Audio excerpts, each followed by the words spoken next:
Hello दोस्तों, मैं हूं प्रदीप गोयल और आप देख रहे हैं पीएस फिल्मी हब। दोस्तों, अगर आपको किताबें पढ़ने का शौक है तो एक किताब है जो आपके सामने जरूर आई होगी, ऑटिज्म से आज़ादी। जी हाँ दोस्तों, ये अमेजोन पर अवेलेबल है और इसे डॉक्टर विश्वरूप द्वारा लिखा गया है।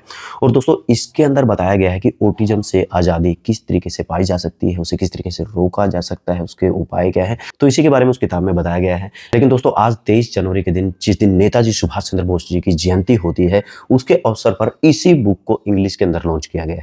और इस बुक को लॉन्च करते हुए डॉक्टर विश्वरूप ने क्या कहा है, मैं वही आपको दिखाने वाला हूं। चलिए चलते हैं सीधा प्रोग्राम की तरफ। ऑटिज्म से आजादी, एडीएचडी से आजादी। गुलामी दो तरह से हो सकती है, कोई जंजीर से आपको बांध दे, कोई जेल में कैद कर दे, तो आप बोलेंगे कि हम गुलाम हैं। तो ये सब बोल के पूरी तरह से समझा दिया जाता है पेरेंट्स को कि अब बच्चा ऐसे ही रहेगा। जब वो बोलते हैं ऑटिज्म, जब वो बोलते हैं एडीएचडी, आप में से जो लोग चाहे हम लाइव जुड़े हैं या यहाँ पे ऑडियंस बैठे हैं, जो लोग ये नाम उतना नहीं जानते, तो आप ये समझ लीजिए कि ऐसे बच्चे जो चीज़ें हम फॉर ग्रांटेड लेते हैं, जैसे बोलना, भूख लगी तो मांगना, टाइम पे सोना, उठना, या अपने हाथ से ब्रश करना, या अपने कपड़े खुद ही पहनना, छोटे से छोटा स्किल जो हमें कभी हमने सोचा भी नहीं, वो उनके लिए बहुत बड़ी बात होती है। हर एक छोटी चीज जो हमने कभी ध्यान भी नहीं दिया होगा, वो सारी चीजें उनके लिए उपलब्धि की तरह होती है अगर वो कर लेते हैं। तो पहली बार जब आपने बचपन में माँ बोला होगा, वो आपके पेरेंट्स के लिए, सबके लिए बड़ी बात होगी। लेकिन ऐसे पेरेंट्स भी हैं आज हमारे बीच में भी हैं कि जिनके बच्चे ने कई साल तक माँ या पापा बोला ही नहीं, कभी ना सुना, ना बोला, ना समझा, ना इमोशनली कनेक्ट किया। तो ऐसे बच्चों को बोलते हैं ऑटिज्म के बच्चे, यानी कि वो अपने बॉडी के अंदर ही कैद है। और आगे बढ़ने से पहले एक बात तो साफ है, autism and ADHD, neuro developmental disorder, they are all preventable, they are all curable. तो क्या करना है आपको, वही आज हम बात करने वाले हैं। रियल मुद्दे पे बात करने वाले हैं। रियल मुद्दा आज का ये है कि आज के बच्चे सबसे ज्यादा बीमार हैं। इतने बीमार कभी नहीं थे जब हम बचपन में थे। इवन आज भी इतने बीमार नहीं है जितने आज के बच्चे भी बीमार हैं। आप इसके बाद जो लोग लाइव देख रहे हैं, इसके बाद आप किसी भी स्कूल में चले जाइए, पब्लिक स्कूल में, आप पाएंगे हर 2 में से एक बच्चे को डेंटल प्रॉब्लम है, दांतों की दिक्कत। बच्चों को हर तीसरा बच्चा चश्मा पहला बार नजर आएगा। हर चौथे बच्चे को डाइजेशन इशू है, सीरियस इशू। हर 10वां बच्चा एडीएचडी का पेशेंट है, attention deficit hyperactivity disorder. हर 100 में से एक बच्चे को ऑटिज्म है, जो कि स्कूल ही नहीं जा पाता, उनके लिए स्पेशल स्कूल होती है। हर 500 में से एक बच्चे को आज की टाइम पे सेरेब्रल पाल्सी है। सेरेब्रल पाल्सी आगे मैं दिखाऊंगा। सेरेब्रल पाल्सी का मतलब एक तरह से वो जिंदा तो है, लेकिन बस जिंदा ही है। जैसे आप आराम से बैठे हुए ना, उनके पेरेंट्स को अगर बच्चे को बिठाना है तो एक रस्सी से बांधना पड़ता है, क्योंकि जब बैठते हैं तो बैठने के लिए भी इन मसल्स का सपोर्ट की जरूरत है। उनकी मसल सपोर्ट नहीं करती, बस मुश्किल से सांस ले पाते हैं, इतनी सपोर्ट करती है। Cerebral palsy, right. हर 500 में से एक बच्चा, हर 1000 में से एक बच्चा डायबिटीज टाइप 1 का पेशेंट है आज की तारीख में। अब याद कीजिए, जो बीमारियों के नाम मैंने लिए, मेरे उम्र के लोग, 50 साल से ऊपर वाले लोग, याद कीजिए हमारे टाइम पे, हमारे स्कूल के टाइम पे कभी ऑटिज्म, एडीएचडी, ये सारे नाम सुने थे आपने? तो एक है, कहां से आ गए ये नाम?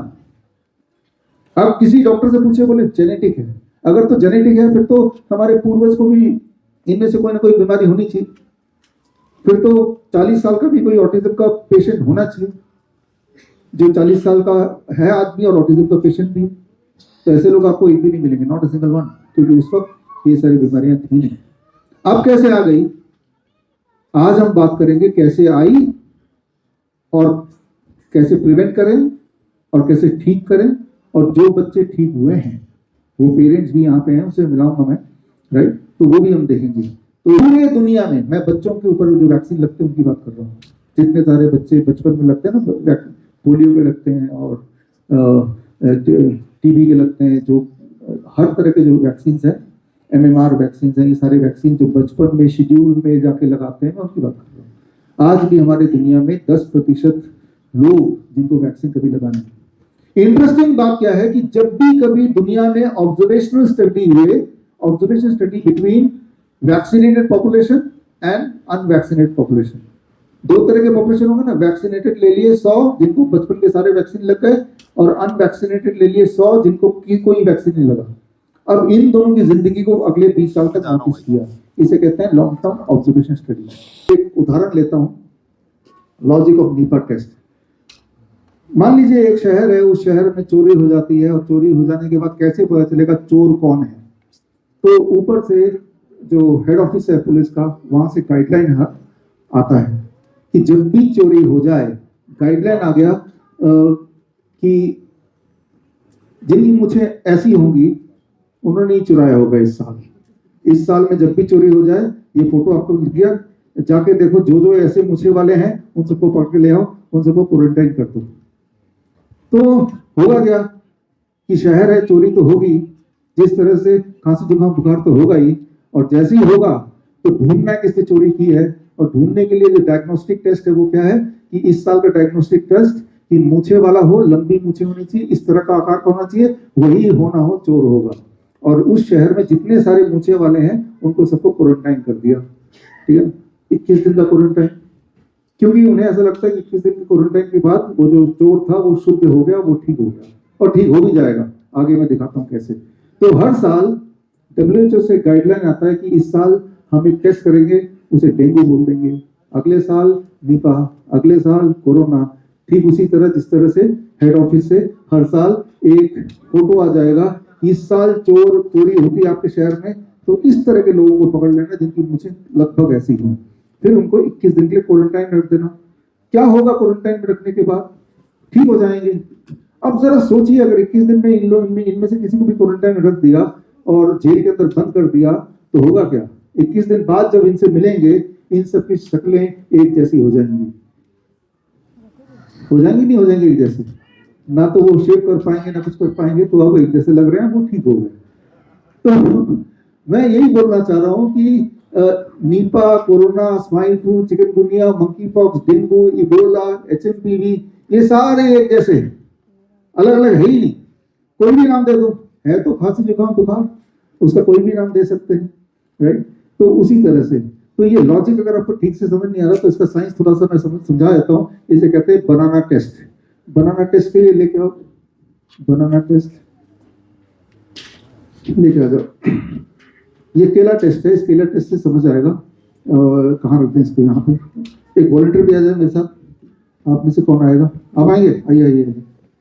देखिए, ये मैंने छीला इसको, इसमें कितने चाकू हैं?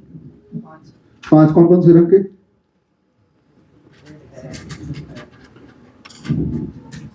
है ना? पकड़ लो इन सबको। ये केले हैं आपके सामने, एक जादू करते हैं, इधर आ जाओ। इसको काट दिया हमने, काट के टुकड़े टुकड़े कर दिए, इसको इंजर कर दिया, ठीक है ना?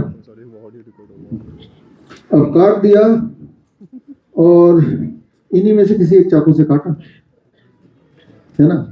कौन से वाले चाकू से काटा सिर्फ इनको पता है, किसी को और नहीं पता, क्योंकि मैं तो पीछे मुड़ गया था। अब ऐसी स्थिति में अगर मैं ये केला दिखा दूं और ये चारों चाकू दिखा दूं, 4-5 चाकू दिखा दूं, उनको एक बार धो भी दूं, फिर दिखा दूं, बताइए इनमें से कौन से वाले ने इस केले को काटा होगा? कैसे पता करेंगे? ये तभी पता कर सकते हैं जब आप मौजूद हो, तब जब ये काटा जा रहा था, जैसे कि मौजूद थे, isn't it? ये समझना होगा। ये तो क्लियर है कि इन्हीं में से किसी ने किसी चाकू का इस्तेमाल किया होगा इसको काटने के लिए, लेकिन इनमें से कौन से वाले चाकू का यूज किया होगा कुछ नहीं पता, है ना? क्योंकि काटते वक्त आप थे नहीं, काटने के बाद अपने सारे ये टुकड़े टुकड़े हो गए, चाकू भी पड़े हैं इतने सारे, हो सकता है इसी में से किसी से काटा हो, इतना ही ना। ये बात को समझने की कोशिश कीजिए कि जब भी कभी आपको खांसी जुकाम बुखार यानी कि फ्लू होता है, इसे बोलते हैं मेडिकल भाषा में इन्फ्लुएंजा लाइक इलनेस, तो हमारी बॉडी में इस चाकू की तरह बहुत सारे तरह के बैक्टीरिया वायरस हैं जिनमें ये क्षमता है कि आपको खांसी जुकाम बुखार दे दे। अब जब आपको खांसी जुकाम बुखार हो ही गई, तो अगर आप उस वक्त कोरोना का टेस्ट करेंगे तो कोरोना भी मिल जाएगा, अगर उस वक्त आप डेंगू का टेस्ट करेंगे डेंगू पॉजिटिव भी आ सकता है, उस वक्त ट्यूबरकुलोसिस का टेस्ट करेंगे ट्यूबरकुलोसिस पॉजिटिव भी आ जाएगा, उस वक्त अगर HMPV का टेस्ट करें वो भी पॉजिटिव आ जाएगा, राइट, उस वक्त अगर एंसाइक्लिटिस का टेस्ट करें वो भी पॉजिटिव आ जाएगा। लेकिन WHO बोलता है कि इस साल जब भी किसी को खांसी जुकाम बुखार हो, नीपा का टेस्ट कर देना। आप समझ रहे हैं? ठीक है ना। तो अब सारे वायरस तो बॉडी में है ही, सारे बैक्टीरिया है। मैं तो आपको ये बोल रहा हूँ जिसको भी नीपा पॉजिटिव आया उसी को कोरोना का टेस्ट करा के देख लो, उसी को टीबी का टेस्ट करा के देख लो। हमने ये सारा कुछ करा के देखा है, इसलिए मैं आपको बता रहा हूँ।